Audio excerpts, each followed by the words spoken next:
بسم اللہ الرحمن الرحیم۔ السلام علیکم ویورز۔ میں آج ایک بہت امپورٹنٹ ٹاپک کے ساتھ آپ لوگوں کے سامنے حاضر ہوں۔ یہ صورتحال، یہ ٹاپک ایسا ہے جس کو لے کے ہر بندہ کنسرنڈ ہے، ایک خوف کا ماحول ہے، پریشانی کا ماحول ہے۔ کسی کو نہیں پتہ، کلیئرٹی نہیں ہے، ہر بندہ انسرٹن ہے کہ کیا ہوگا، کتنا ڈیمیج ہوگا، اور سب ابھی تخمینے لگا رہے ہیں، ایسٹیمیٹس دے رہے ہیں، لیکن کوئی بندہ شورٹی کے ساتھ بات نہیں کر رہا۔ جی بالکل، میں اب آپ کے ساتھ ڈسکس کروں گا جو سیلابی صورتحال ہے پاکستان میں، اس کی کیا ریزنز ہیں، پریزنٹ کنڈیشن اس کی کیا ہے، اور اس کو کس طریقے سے چھٹکارا ہم حاصل کر سکتے ہیں۔ تو سب سے پہلے ہم جانتے ہیں کہ جس طرح دنیا میں کلائمیٹ چینج ہو رہا ہے، گلوبل وارمنگ ہو رہی ہے، ہم لوگ بہت زیادہ اس کے افیکٹی ہیں، ہم لوگوں پہ ڈائریکٹ افیکٹ آ رہا ہے، کیونکہ ہم جانتے ہیں K2 یہاں پہ ہے۔ انڈیا کے پاس اگر آپ دیکھیں تو ٹھیک ٹھاک گلیشیئرز ہیں، گلیشیئرز بہت زیادہ ہیں اس ریجن میں، اور ان کی وجہ سے وہ پگھل رہے ہیں، اور یہی ایک بہت بڑی ریزن ہے جس کی وجہ سے فلڈنگ بہت زیادہ ہو رہی ہے۔ پھر ایک اور بہت امپورٹنٹ فیکٹر ہے جس کو ہم نظر انداز کر دیتے ہیں، وہ یہ ہے کہ جو ہم نے انڈیو اربنائزیشن کی ہے، بہت زیادہ ہم نے شہر بنا لیے ہیں، جو پہلے سے موجود شہر ہیں ان کو ہم نے بہت زیادہ ایکسٹینڈ کر دیا ہے، اور اس ایکسپینڈ ہونے کی وجہ سے آپ دیکھیں درختوں کی کٹائی ہوئی ہے۔ جب درختوں کی کٹائی ہوئی ہے تو آپ کو پتہ ہے کہ درخت کتنا امپورٹنٹ رول پلے کرتے ہیں، تو وہ چیز بہت زیادہ نیگیٹو سائڈ پہ جا چکی ہے۔ پھر آپ دیکھیں ہم مختلف صوبوں میں دیکھتے ہیں کہ وہاں پہ کس طرح جو لکڑی ہے اس کو کاٹا گیا ہے، جو فارسٹ ہے اس کو کس طریقے سے ڈی فارسٹ کیا گیا ہے، تو یہ بھی ایک بہت امپورٹنٹ فیکٹر ہے، ہم نے اس کی طرف اتنا دھیان نہیں دیا۔ پھر جو دیکھیں ہم لوگوں نے ڈیمز ایز سچ نہیں بنائے، ہم بہت عرصے سے یہ بات سنتے آ رہے ہیں کہ ڈیم بنے گا، ڈیم بنے گا، ٹھیک ہے کچھ ڈیم ابھی بن رہے ہیں، لیکن جس طرح کی ہماری سچویشن ہے اور جو ہماری ریکوائرمنٹس ہیں، ان ریکوائرمنٹس کے حساب سے ہمیں ایمرجنٹ بیسس پہ بہت زیادہ ڈیمز بنانے کی ضرورت ہے۔ Now this is the very right time کہ جہاں پہ ہم ڈیسائیڈ کریں کہ ہم پاکستانی ہیں، ہمیں حب الوطنی کا مظاہرہ کرنا چاہیے، اور ہمیں ابھی اس تفریق سے نکلنا چاہیے کہ میں سندھی ہوں، میں پنجابی ہوں، میں پختون ہوں، میں بلوچ ہوں۔ یہ ہماری بیسیکلی ایگزسٹنس کی جنگ ہے، اس کے لیے ہمیں تگ و دو کرنی ہے، اور ہم جب تک ان چیزوں سے مبرہ ہو کے نہیں سوچیں گے تو it will literally be very difficult for us کہ ہم سروائیو کر پائیں۔ ہم نے پچھلے 20 25 30 سالوں سے بہت زیادہ اپنی انرجیز اس چیز میں ویسٹ کر دی ہے کہ میں یہ ڈیم اس لیے نہیں بننے دوں گا کیونکہ اس سے مجھے نقصان ہوگا، اس سے اسے نقصان ہوگا۔ ہم لوگ آپس میں بیٹھ کے بات چیت کر کے ہم ایک اس طرح کا ماحول بنا سکتے ہیں کہ جہاں پہ ایک دوسرے پہ ٹرسٹ ہم لوگ بلڈ کر سکے، کیونکہ at the end of the day we are all Pakistanis. تو اس کے بعد دیکھیں جو انڈیا کر رہا ہے ابھی وہ سب سے امپورٹنٹ ہے۔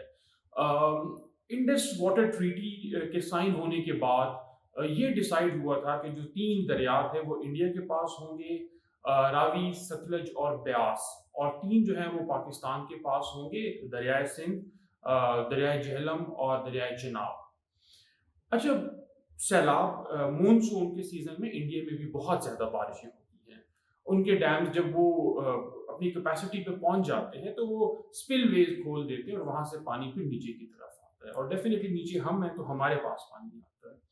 تو جب تک وہ انڈس واٹر ٹریٹی کی پاسداری کر رہے تھے، جب تک انہوں نے اس کو انٹیکٹ رکھا ہوا تھا ایز پر دیئر کلیم، تو وہ پاکستان کے ساتھ ڈیٹا شیئر کرتے تھے کہ انہوں نے کتنا جو پانی ہے وہ چھوڑا ہے پاکستان کی طرف۔ لیکن اب جیسے ہم جانتے ہیں کہ آپریشن سندور سے پہلے انہوں نے یہ چیز ڈیسائیڈ کی تھی، اور انہوں نے یہ بات کہی تھی کہ وہ انڈس واٹر ٹریٹی سے انہوں نے اپنے آپ کو پل آؤٹ کر لیا تھا۔ تو اس کیس میں اب وہ کہتے ہیں کہ they are not bound to share data with Pakistan related to the drainage of water from their dams. اب اس کی وجہ سے پاکستان کو پرابلم آ رہی ہے، کیونکہ پاکستان یہ چیز اینٹیسپیٹ ہی نہیں کر پا رہا کہ کتنا پانی آئے گا۔ ٹھیک ہے، اسپیکولیشن بیسڈ بات چل رہی ہے، بٹ اگین اگر ہمیں پہلے سے پتہ چل جائے انڈیا کی طرف سے تو یہ بہت اچھا ہوگا۔ انڈیا کو اس بات کا بھی احساس نہیں ہے، اس بات کا ان کو احساس نہیں ہے کہ اس سے کتنا جانی نقصان ہوگا۔ تو یہاں سے آپ اس بات کا اندازہ لگا سکتے ہیں کہ کتنی سنگ دلی ہے ان کے دل میں پاکستان کو لے کے۔ اب یہ ملٹری کی بات نہیں ہو رہی ہے، یہ فوجیوں کی بات نہیں ہو رہی ہے بیٹل گراؤنڈ میں یا بیٹل فیلڈ میں، یہ بات ہو رہی ہے عام سویلینز کی جو بیچارے اپنی محنت کرتے ہیں۔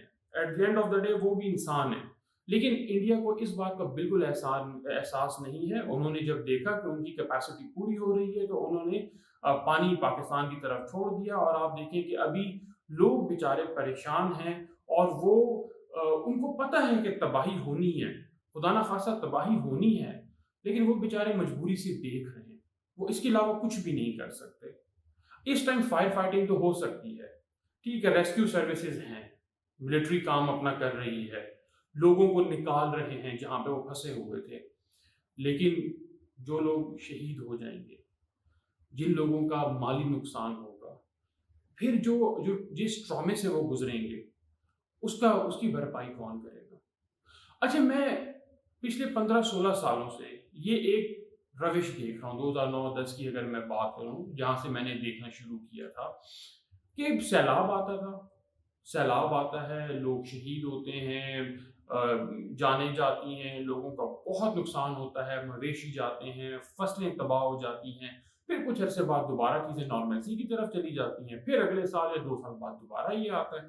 تو ونس فار آل اس مسئلے کو ریزالو کیوں نہیں کیا جا سکتا؟ اچھا، یہ کوئی ایسی بات نہیں ہے کہ یہ ریزالویبل نہیں ہے، یہ بالکل آرام سے اس کو سالو کیا جا سکتا ہے، لیکن ول نہیں ہے، ہم کرنا نہیں چاہتے، ہم چند ایک لوگوں کو فائدہ پہنچانا چاہتے ہیں، اور ہم چاہتے ہیں کہ بس ٹھیک ہے اسی طریقے سے نظام چلتا رہے۔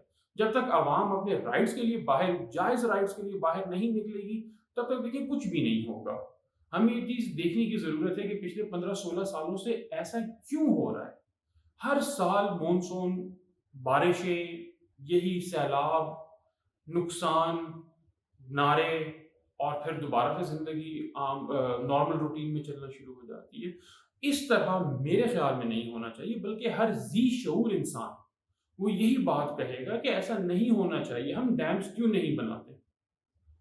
جب ہماری ایلیٹ کو اپنے چند ایک مفاد کے لیے اکٹھا ہونا ہوتا ہے، تب تو اکٹھے ہو کے بیٹھ جاتے ہیں، لیکن جہاں پہ عام انسان کی بات آتی ہے وہاں پہ کیوں یہ کلیشز ہوتے ہیں؟ یہ بات میری سمجھ سے باہر ہے۔ اچھا، یا تو یہ ہونا کہ ہم کسی بات پہ جو ایلیٹ ہے وہ اگری ہی نہ کریں، وہ اپنی بات پہ بھی اگری نہ کریں کہ نہیں جی ہمارے نظریاتی اختلافات ہیں آپ ایک دوسرے کے ساتھ، تو ہم ساتھ بیٹھیں گے نہیں۔ But when it comes to their own betterment, تو وہاں پہ وہ لوگ آپس میں بیٹھ جاتے ہیں، بات کرتے ہیں، لیکن جہاں قوم کی بات آتی ہے، عوام کی بات آتی ہے، وہاں پہ کوئی بندہ بات ہی نہیں کرتا۔ پستہ کون ہے بیچارہ؟ کامنر، جان بھی اس کی جائے، ٹھیک ہے، اسی طریقے سے آپ دیکھیں مویشی بھی اس کا جائے، نقصان بھی اس کا ہو، مینٹل ٹرامے سے بھی وہ گزرے، لیکن اس کی بیچاری کوئی سنوائی نہیں ہے۔ یہ بہت ہی غلط ہم نے روش اختیار کی ہوئی ہے۔ ہم ٹھیک ہے، ہم دیکھیں، اور دوسری بات، ہاں ایک اور بات، ہمارے ملٹری نے یہ کلیم کیا تھا کہ اگر انڈیا ڈیم بنائے گا تو ہم میزائل ماریں گے، ویری گڈ، لیکن اس کو بھی تو ڈیفائن کریں نا کہ اگر انڈیا اس طرح کی کوئی مس ایڈونچر کرے گا کہ ہمارے اوپر پانی چھوڑ دیا کرے گا تو پھر ہم کیا کریں گے؟ اب اگر ہم نے اس کو کچھ بھی نہیں کہا تو پھر یہ تو کلیئر کٹ میسج ہے کہ انڈیا جب چاہے امپیونٹی کے ساتھ استثناء ان کو حاصل ہے وہ ہم پہ پانی چھوڑے، ہمارا یہاں پہ پورا نظام دھرم بھرم ہو جائے گا۔ تو اس کے اوپر بھی تو بات ہونی چاہیے نا، ونس فار آل ان کے ساتھ ڈیسیشن ہونا چاہیے۔ اب پوائنٹ یہ ہے کہ ہم انٹرنیشنل پلیئرز کو کیوں نہیں میڈیٹ کرنے کے لیے ہم ان کو بٹھا سکتے ہیں کہ آپ میڈیٹ کریں، کیوں ہم نہیں کر سکتے؟ ہم کر سکتے ہیں، ہم ان کو کہہ سکتے ہیں کہ اگر آپ نہیں کریں گے تو تقریباً 1.25 ارب یا 2 ارب کی آبادی ہے، ان کو نقصان پہنچے گا۔ تو یہ چیز ہونی چاہیے، اور انڈیا اگر پیار کی زبان نہیں سمجھتا جو کہ اس نے شو کیا ہے، تو definitely this is a very right time کہ جہاں پہ پاکستان ملٹری ایک اپنے آپ کو اسرٹ کرے اور ایک بہت زبردست قسم کا سٹینس لے کہ بھائی اس طرح نہیں چلے گا۔